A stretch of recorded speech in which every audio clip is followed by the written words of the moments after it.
2019-20 में हम revenue surplus state थे, 2018-19 में हम रेवेन्यू सरप्लस स्टेट थे।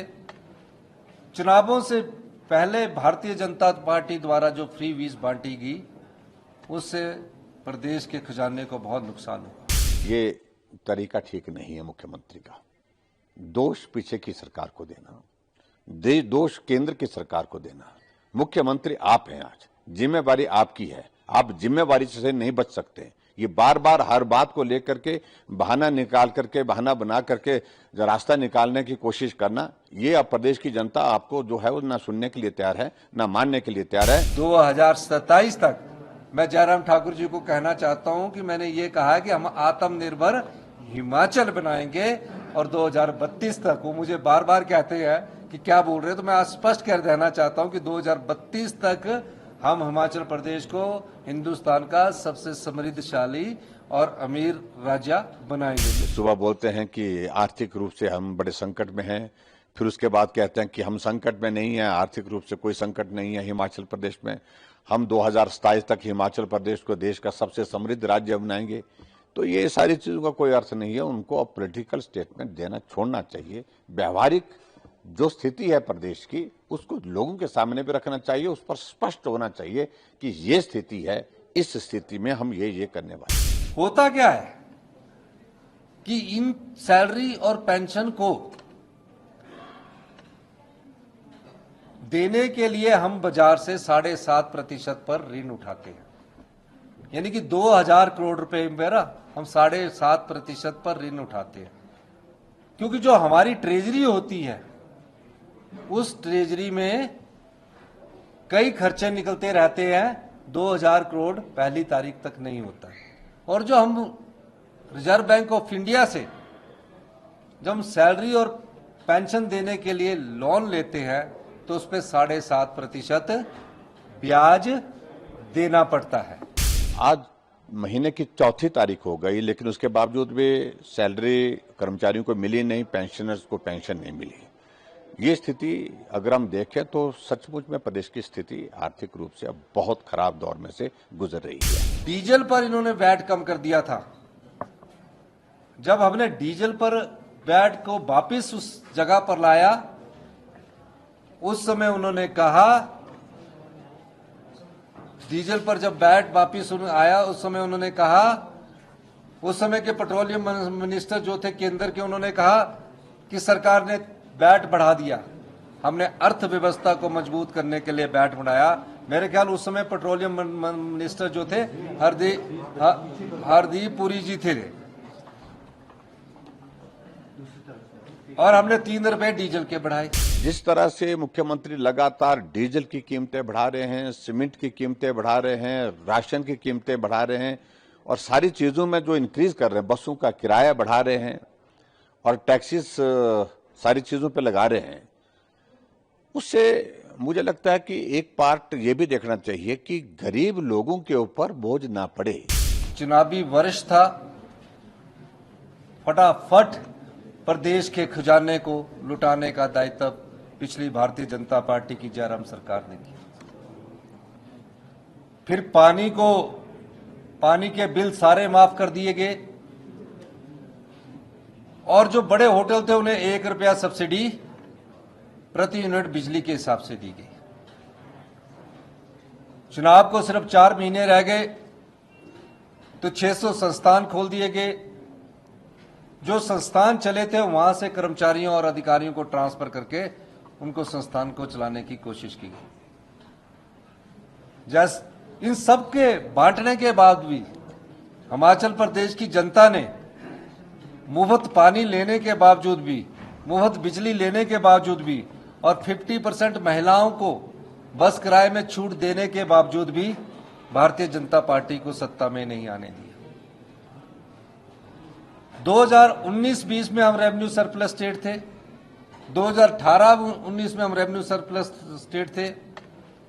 चुनावों से पहले भारतीय जनता पार्टी द्वारा जो फ्री वीज बांटी गई, उससे प्रदेश के खजाने को बहुत नुकसान हुआ।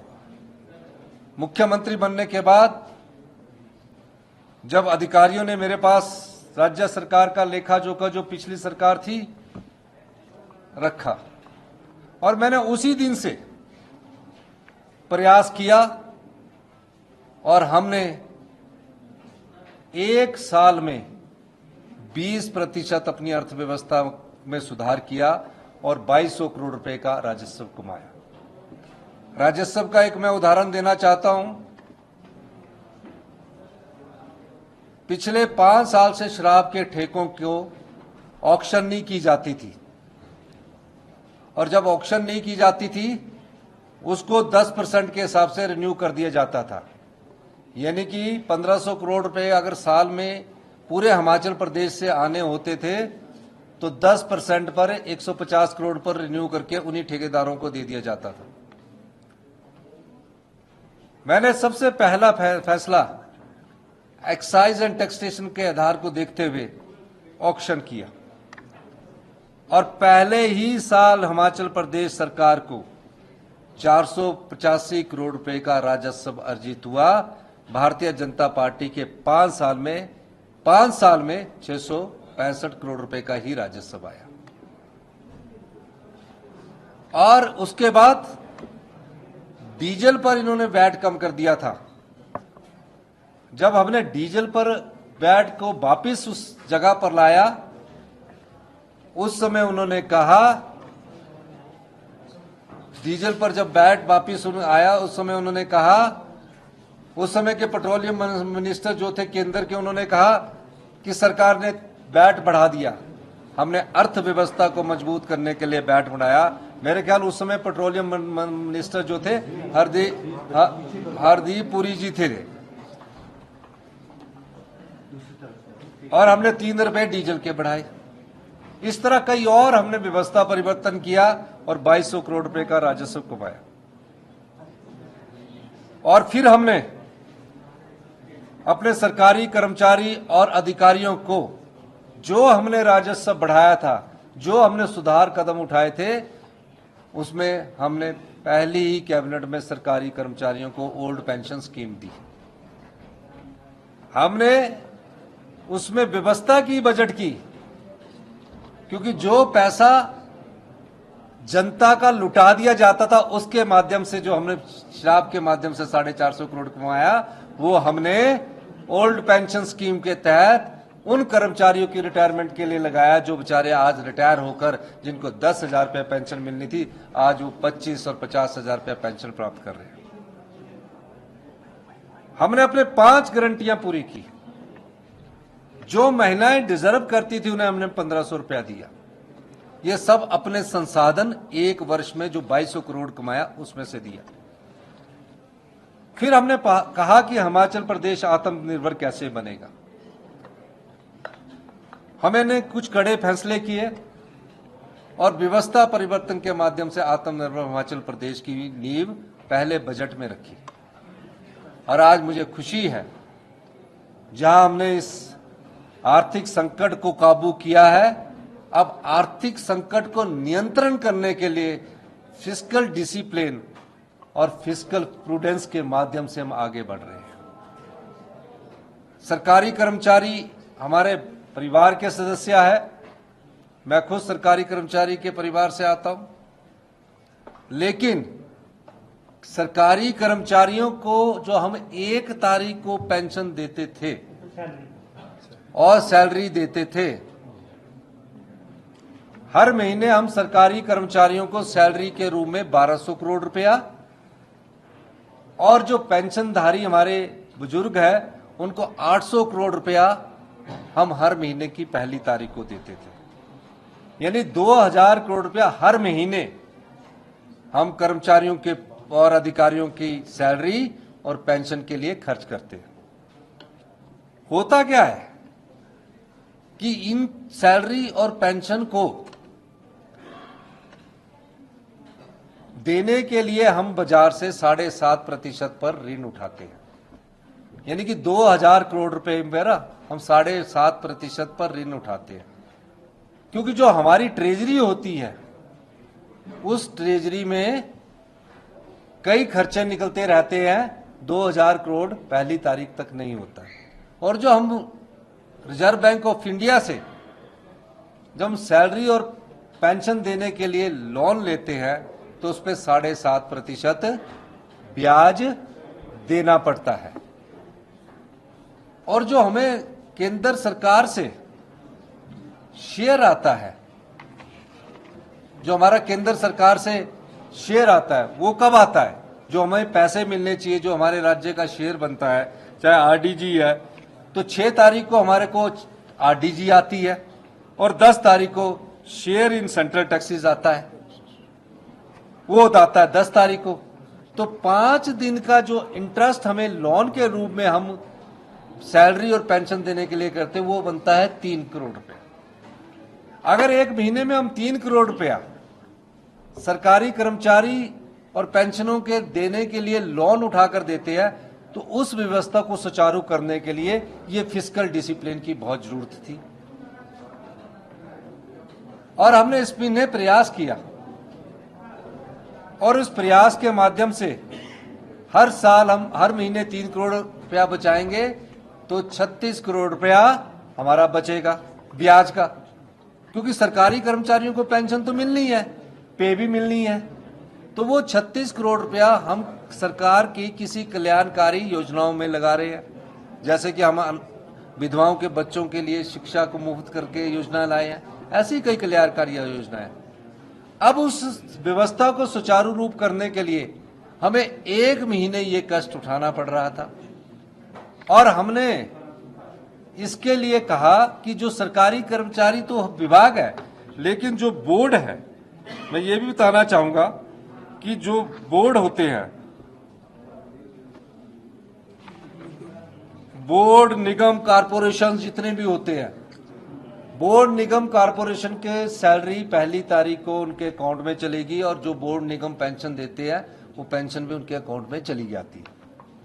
हम तो ये कहते हैं कि जितने बोर्ड निगम कर्म है हमारे और लाभ कमा रहे हैं और लाभ कमाकर 20-20 करोड़, 5-5 करोड़, 2-2 करोड़ इनकम टैक्स देते हैं, उन्हें अपने सरकारी कर्मचारियों का पूरा डीए भी देना चाहिए, पूरा एरियर भी देना चाहिए।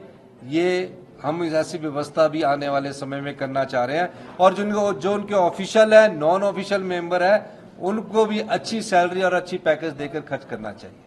यह हमारा विचार है। अब मैं ये भी कहना चाहता हूं, अगले महीने से हम इसमें थोड़ा सा और सुधार करके 1 तारीख से सैलरी देने की प्रयास उसमें हम करेंगे, क्योंकि हमारे जो सरकारी कर्मचारी है, अधिकारी है, उन्होंने ईएमआई की विवश किस्तें देनी होती है, तो मैं इसमें भी गंभीरता से विचार करूंगा। लेकिन सैलरी के लिए और पेंशन के लिए लोन उठाकर 3 करोड़ दिया जाए, उसमें भी थोड़े सुधार की जरूरत है। हम उस दृष्टि से भी इसको काम करेंगे। अब ये सवाल पैदा होता है कि जो भारतीय जनता पार्टी या सरकारी कर्मचारियों और अधिकारियों की बड़ी खैर ख्वाह बनी हुई है, उस भारतीय जनता पार्टी से ये पूछा जाना चाहिए था, क्या यह सत्य नहीं है कि आपने प्रदेश के खजाने को लुटाया है? क्या यह सत्य नहीं है कि आपने बिजली को फ्री कर दिया? और क्या यह सत्य नहीं है कि ताज होटल, वाइल्ड फ्लावर होटल और जो करोड़ों रुपया टैक्स देते हैं 3 स्टार होटल, उनको 1 रुपया प्रति यूनिट बिजली की सब्सिडी दी है? इससे क्या हुआ? 2200 करोड़ रुपया हमें बिजली बोर्ड का देने के लिए हो गया, क्योंकि हमने एश्योरेंस दी कि हम सरकार 2200 करोड़ रुपया देगी चुनावों से पहले, और 2200 करोड़ रुपया हमें बिजली बोर्ड को देना। अगर हम 2200 करोड़ बिजली बोर्ड को नहीं देंगे तो उनकी सैलरी और पेंशन पर भी संशय खड़ा हो जाएगा। हमने 1 सितंबर से फैसला किया कि जितने भी होटल है जो इनकम टैक्स भी देते हैं, उनकी बिजली की 1 रुपये की सब्सिडी को विड्रॉ कर लिया है। इससे हमारे राजस्व में 200 करोड़ रुपया आएगा।